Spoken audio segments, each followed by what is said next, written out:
बहुत ही जानदार, बहुत ही शानदार, बहुत ही मोस्ट इंपॉर्टेंट सेशन है आप लोगों के लिए। यदि 24 फरवरी को आप बोर्ड एग्जामिनेशन बैठने वाले हैं तो ये सेशन आपके लिए है।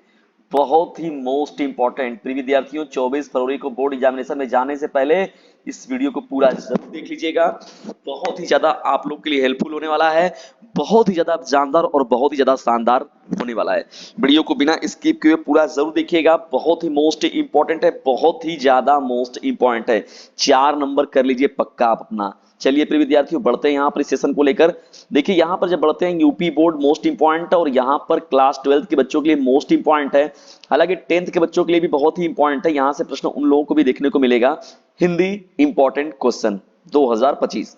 देखिए प्रिय विद्यार्थियों, पहले तो आप लोग कालक्रम को याद रखिएगा, बहुत ही मोस्ट इंपॉर्टेंट। पूर्व भारतेंदु युग या जिसे हम लोग प्राचीन युग के नाम से भी जानते हैं। देखिए ये जो समय था वो 13वीं शताब्दी से लेकर 1868 तक का जो समय रहा है प्रिय विद्यार्थियों, वो रहा है पूर्व भारतेंदु युग या जिसे हम लोग प्राचीन युग के नाम से भी जानते हैं। और इसके जो मुख्य देखिए इसमें लेखक जो रहे हैं, मुंशी ईशा अल्लाह खान जी रहे हैं और पंडित लल्लू लाल जी हैं। कौन कौन? मुंशी ईशा अल्लाह खान और पंडित लल्लूलाल। यानी पूर्व भारतेंदु युग के दो लेखकों का नाम अगर पूछे आपसे तो मुंशी ईशा अल्लाह खान और पंडित लल्लूलाल जो होगा राइट हो जाएगा। ठीक है, चलिए आगे बढ़ते हैं हम लोग यहाँ पर और देखते हैं अगले प्रश्न को। देखिए दूसरा जो युग दिया गया है यहाँ पर क्या है? भारतेंदु युग है। कौन सा युग है प्रिय विद्यार्थियों? भारतेंदु युग है। ध्यान से देखिए, भारतेंदु युग बहुत ही मोस्ट इंपॉर्टेंट। 1868 से लेके 1900 का जो समय रहा है, ये रहा है भारतेंदु युग का। कौन सा? 1868 से 1900। देखिए इसमें प्रमुख लेखक जो हैं वो बालकृष्ण भट्ट जी हैं, प्रताप नारायण मिश्र जी हो जाएंगे और साथ ही साथ भारतेंदु हरिश्चंद्र जी जो है तो वो तो मोस्ट इंपॉर्टेंट है ही। तो भारतेंदु युग के कौन कौन हो जाएंगे? बालकृष्ण भट्ट, प्रताप नारायण मिश्र और साथ ही साथ भारतेंदु हरिश्चंद्र। और ये कार्यकाल कब से कब तक का है? 1868 से 1900। देखिए द्विवेदी युग के बारे में अगर हम लोग जब बढ़ते हैं प्रिय विद्यार्थियों, देखिए द्विवेदी युग में अगर देखा जाए तो सन 1900 से 1922, 1900 से 1922 तक का जो समय रहा है इसको हम लोग कहते हैं द्विवेदी युग। देखिए इसके प्रमुख जो लेखक है वो कौन कौन है? पंडित महावीर प्रसाद द्विवेदी, सरदार पूर्ण सिंह है और बाबू श्याम सुंदर दास जी हैं। कौन कौन हो जाएंगे?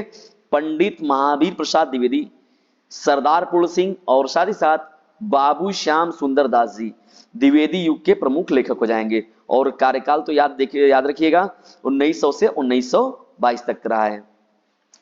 देखिए शुक्ल युग का एक और नाम है जिसे हम लोग छायावादी युग भी कहते हैं।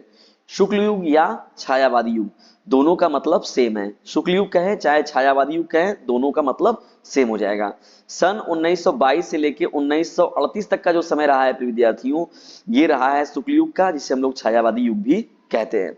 अगर इस युग के प्रमुख लेखक के बारे में बात करें हम लोग तो रामचंद्र शुक्ल जी हो जाएंगे और जयशंकर प्रसाद जी हो जाएंगे, महादेवी वर्मा, पंडित माखन लाल चतुर्वेदी जी हो जाएंगे। ठीक है ना, बहुत ही ज्यादा मोस्ट इंपॉर्टेंट मैं आप लोग को ये इन्फॉर्मेशन दे रहा हूं। लगभग 3 से 4 नंबर आपका पक्का हो जाएगा प्रिय विद्यार्थियों यदि आपने पूरा वीडियो देख लिया तो। 10th के साथ 12th के साथ साथ 10th वाले बच्चों के लिए भी बहुत ही मोस्ट इंपॉर्टेंट है। देखिए शुक्लोत्तर युग के बारे में अगर हम लोग बात करें, इसे हम लोग छायावादोत्तर युग कहते हैं। मतलब शुक्ल युग के बाद जो आता है युग, शुक्लोत्तर युग कहा गया उसको, छायावादोत्तर युग के नाम से भी जानते हैं। सन 1938 से लेकर 1947 तक का जो समय है उसे हम लोग शुक्लोत्तर युग के नाम से जानते हैं। प्रमुख देखिए लेखक कवि कौन कौन है? तो आचार्य हजारी प्रसाद द्विवेदी जी हो जाएंगे, अज्ञेय जी हो जाएंगे। अज्ञेय जी को आप जानते ही हैं कि तार सप्तक के नाम से बहुत फेमस ये व्यक्ति हैं, बार बार प्रश्न पूछा जाता है और 1943 में इसका प्रकाशन भी हुआ था। और इनका पूरा नाम जो है सच्चिदानंद हीरानंद वात्सायन अज्ञेय हो जाएगा। रामधारी सिंह दिनकर, वासुदेव शरण अग्रवाल जी हो गए। ठीक है, देखिए आधुनिक युग के बारे में पूछ रहा है। आधुनिक युग का मतलब हो गया कि 1947 से अब तक का जो समय है इसको हम लोग आधुनिक युग कहते हैं। देखिए धर्मवीर भारती जी हो गए और साथ ही साथ हरिशंकर परसाई जो हो गए इसके प्रमुख जो हो जाएंगे, क्या हो जाएंगे आपके? ये लेखकों में हो जाएंगे ये लोग। ठीक है ना, तो यहाँ पर प्रिय विद्यार्थी देखिए ये जो था आप लोग का मोस्ट इंपॉर्टेंट था।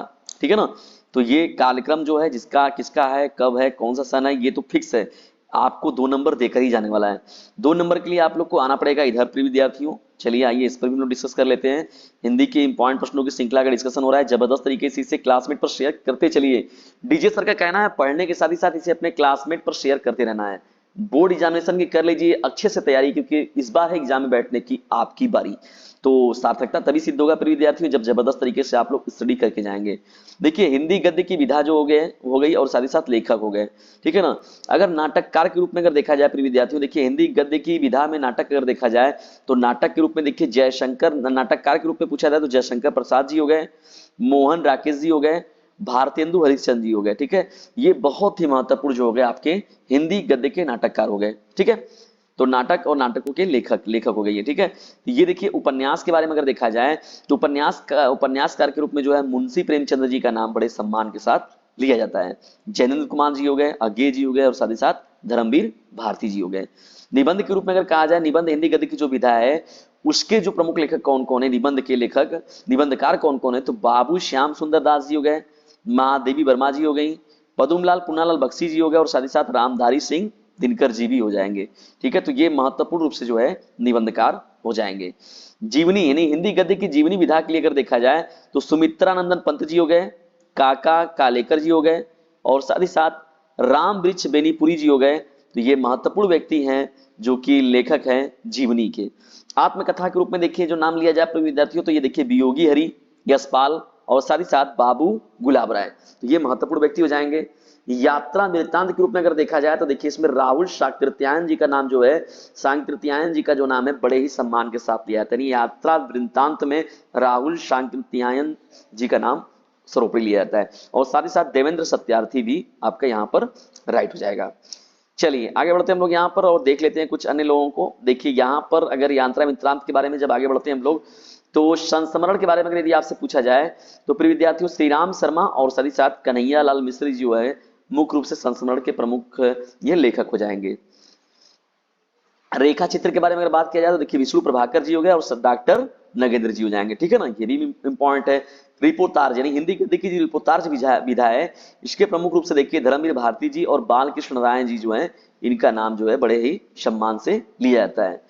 डायरी के रूप में अगर देखा जाए प्रिय विद्यार्थियों, देखिए डायरी में धीरेन्द्र वर्मा का हो गया नाम, शमशेर बहादुर सिंह, तो ये मुख्य रूप से दो लोग हैं जो कि डायरी यानी हिंदी गद्य की विधा के महत्वपूर्ण ये लेखक हो जाएंगे डायरी के। भेंट वार्ता के रूप में अगर देखा जाए तो देखिए इसमें रणवीर सांगा और साथ ही साथ पदम सिंह शर्मा जी का नाम लिया जाता है। पत्र साहित्य के रूप में अगर देखा जाए तो बैजनाथ सिंह का और साथ ही साथ हरिवंश राय बच्चन जी का नाम लिया जाता है। एकांकी के रूप में अगर देखा जाए तो एकांकी के रूप में जो है भगवती चरण वर्मा और साथ ही साथ विष्णु प्रभाकर जी का नाम बड़े ही सम्मान से लिया जाता है। एकांकी में कौन कौन, भगवती चरण वर्मा और साथ ही साथ विष्णु प्रभाकर जी। चलिए आगे बढ़ते हैं हम लोग। आलोचना के रूप में अगर देखा जाए तो देखिए भाई आलोचक के रूप में तो रामचंद्र शुक्ल से बड़ा तो कोई आलोचक हिंदी में सबसे प्रमुख अगर कोई व्यक्ति है तो वो रामचंद्र शुक्ल जी हैं, ठीक है ना, सबसे महत्वपूर्ण आलोचक के रूप में। और उसके साथ ही साथ पंडित महावीर प्रसाद द्विवेदी, कौन, पंडित महावीर प्रसाद द्विवेदी और हजारी प्रसाद द्विवेदी जी भी हो जाएंगे, ये मुख्य रूप से जो है आलोचक हो जाएंगे, ठीक है ना प्रिय विद्यार्थियों।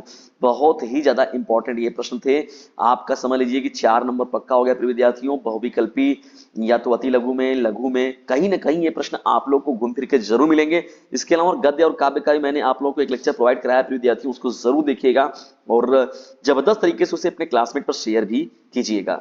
जुड़े रहिए डीजे सर चैनल के साथ, जल्दी मैं आप लोग को उपलब्ध कराता हूं कुछ अन्य कंटेंट मोस्ट इंपॉर्टेंट भी, तो जबरदस्त तरीके से इसे अपने क्लासमेट पर शेयर करते चलिए और स्टडी अपनी करते चलिए। आप सभी लोगों को अग्रिम बधाई, बोर्ड एग्जामिनेशन में आप सभी लोग बेहतर करें और अपने लिए एक उज्जवल भविष्य का निर्माण करें।